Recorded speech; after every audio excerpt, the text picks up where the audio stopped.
Welcome back to a brand new episode of 101 Second Reviews. Today I'm going to talk about this, the brand new version of Pet Sematary, of course, from Stephen King's book, and it's pretty much the same story. There's a family, they lose the cat comes back alive thanks to the neighbour, and then of course it's just a slippery slope all the way downhill.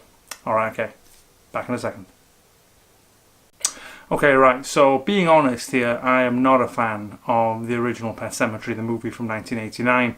It's okay, I don't think it's anything more than that. I know some people love it. It's definitely not the worst Stephen King adaptation. I mean, there's so many great ones to pick from in terms of how bad they are, but I think it's a basically extremely average film. So the remake, in a way, is kind of exciting to a certain extent. It's a good story, but then I'm not sure that this actually makes for a good movie, to be entirely honest. Now here we go, back in exactly the same territory.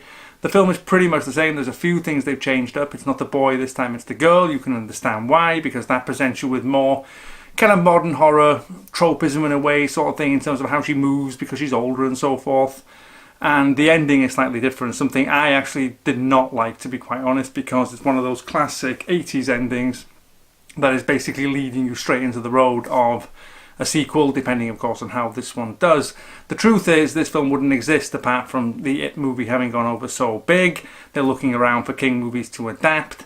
But the main point, and this is the absolute be all and end all of this film, is the original version is about 90 minutes long, and even that is strained to keep your attention for that long, because there's not actually a lot to the story. The story of this film is incredibly basic.